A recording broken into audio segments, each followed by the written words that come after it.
Kailangan din ng mga repacking center ng maraming truck, pati na ang mga barko magtatawid ng ayuda sa mga apektadong probinsya. Pagdating doon ng relief goods, kailangan malinis na ang kalsadang dadaanan at mapaggasolinahan ang mga truck nang makabalik sila sa pinanggalingan upang muling makapagkarga ng ating mga food pack. Hindi nagpatupik-tupik sa pagresponde ang inyong gobyerno. Nagmadali tayong linisin unang-una ang airport. Kaya sa loob ng 4 na oras pagkatapos ng bagyo, nakapasok na ang 3 nating C-130 na may dalang ayuda.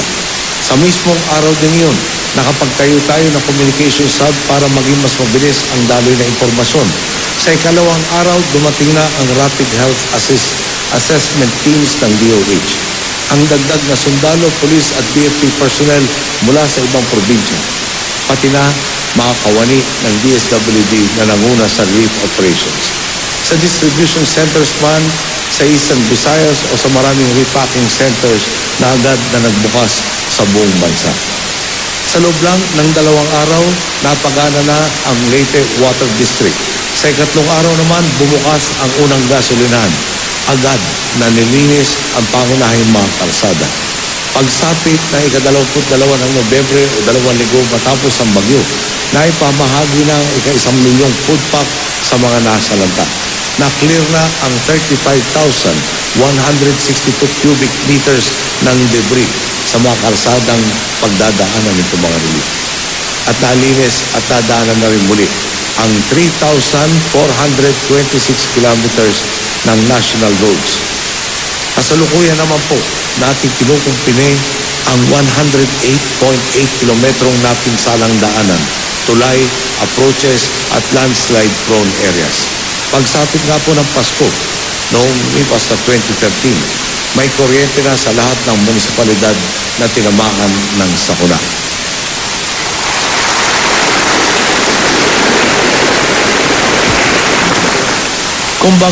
Kumbaga nga po sa emergency room, ibinuhos ng Estado ang lahat ng kanyang kapangyarihan upang agad na ma-stabilize ang pasyente. Nagpapasalamat tayo sa mga kasapi sa ating kabinete na talaga naman pong nanguna sa pagresponde sa mga apektadong komunidad. Sina Secretary Cesar Purisima at Joel Villanueva ng TESDA na namuno sa logistics at nag-organisa sa mga repacking center. Nagmistulang po silang 2 warehouse operator.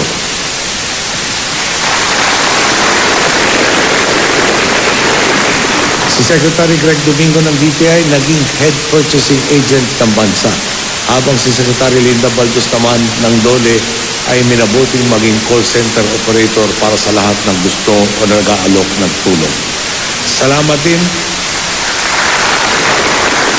Salamat din kina Secretary Jun Abaya ng DOTC na naging dispatcher ng ating transportasyon.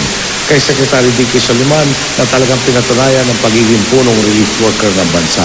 At kina Secretary Maroas ng DILG at Secretary Bolz Gasmin ng DND na nagbigay ng marching order sa ating informadong hanay mula sa frontline ng sakuna.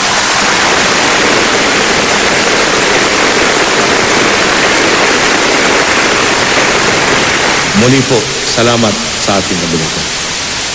To our friends and neighbors around the world, your outpouring of solidarity will never be forgotten by a grateful Filipino people.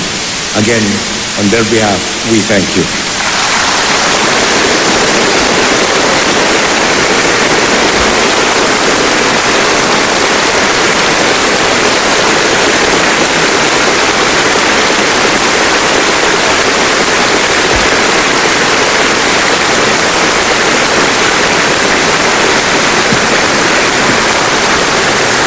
Marahil nga po sa kahandaan natin makiambag sa abot ng ating mga kaya na siyang ipinapamalas ng ating OFWs, peacekeepers at iba pang Pilipino sa labas ng bansa. Nang tayo naman ang nangailangan, nakita ng mundong karapat-dapat din tayong tulungan. Salamat sa inyo at sa lahat ng Pilipinong nag-alay ng dalangin at suporta, dito man o sa ibang panig ng mundo.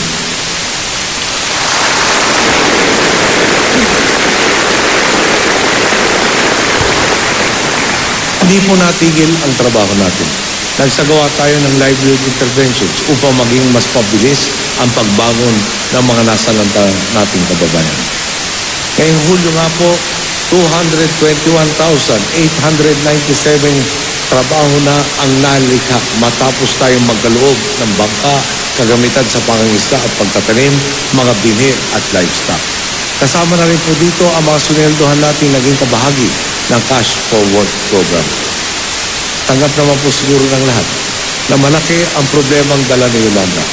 Ayon nga po sa international standards, kapag nangyari ang ganitong klaseng sakuna, 1 taon ang inaabot bago matapos ang relief at magumpisa ang rehabilitasyon ng isang bansa. Pero sa loob lang ng 8 buwan, idineklara na ng United Nations mismo na nasa yugto na tayo ng rehabilitation. Si Ginoong Yuri Afanaseyev ng United Nations Development Program na nga po ang nagsabi, and I quote, "We have never seen a recovery happen so quickly, and many of us have been in many different disasters." Close quote.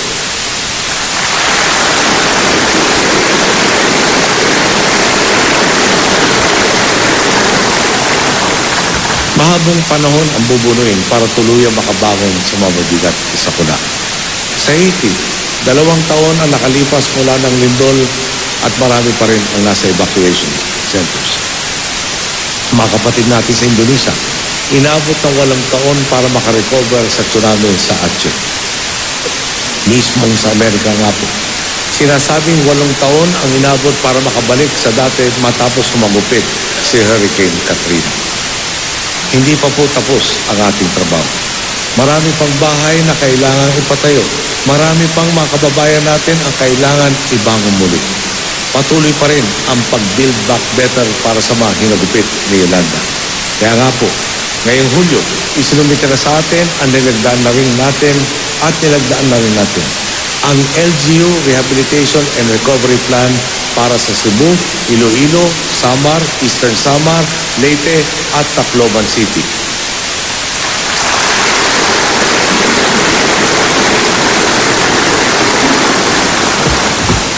Pumasa po ito sa masusing pagsusuri ng mga cluster ng gabinete.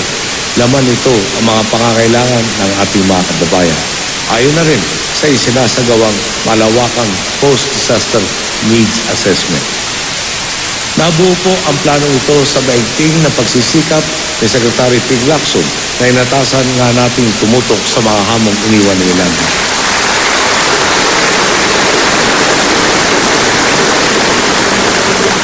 Umaasa po ako sa pakikisa ng Kongreso dahil malaking halaga ang kailangan upang tuluyan ang maibangon ang ating mga kababayan.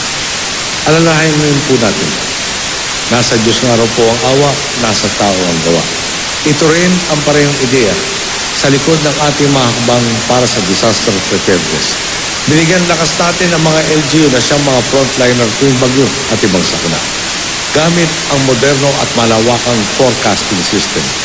Sa Dream LiDAR project sa ilalim ng Project NOAA, halimbawa, napapadali ang pagtukoy kung saan ang mga lugar na pinakababahain. Nakamapa na po ang 19 sa target nating 20 river systems para matukoy kung ano ang mga lugar na agad naapektuhan tuwing bumubuhos ang ulan. Dahil mas eksakto na ang pagtukoy natin kung kailan at saan tatama ang epekto ng bagyo, ngayon po, napapaaga ang paghahanda at pagbibigay babala ng ating mga LGUs. Maaga na rin naililikas ang kanilang mamamayan. Kung ang maayos na forecasting, tatambalan pa natin ng mahusay na LGU, talaga naman po maraming buhay ang maililigtas. Sa Albay, na hinagupit kamakailan ng Bagyong Glenda, walang naitalang pumanaw dahil sa bagyo. Salamat sa mabuting pamamahala ni Governor Joey Salceda at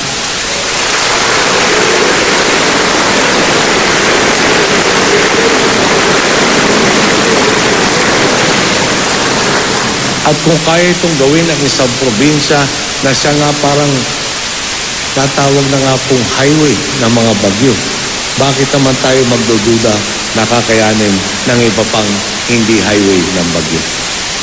Pag-usapan naman natin ang seguridad.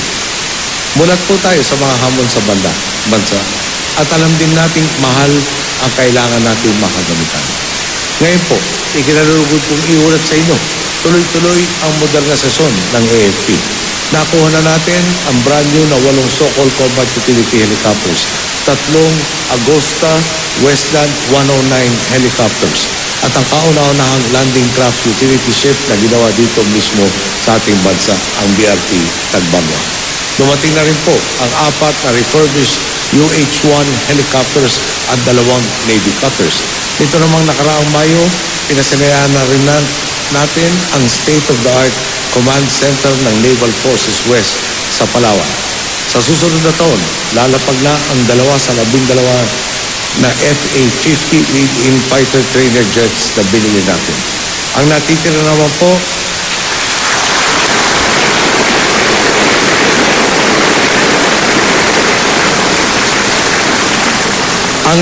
naman po inaasahan nating may deliver bago matapos ang 2017. Target din natin makuha ang karagdagang brand new na 8 Bell Combat Utility Helicopters, 2 anti-submarine helicopters, 10 pang Agosta Westland 109 helicopters, 2 light lift aircraft, 3 medium lift aircraft, mga radar system at iba pang kagamitang magpapaunlad sa kakayahan ng ating sandatahang lakas.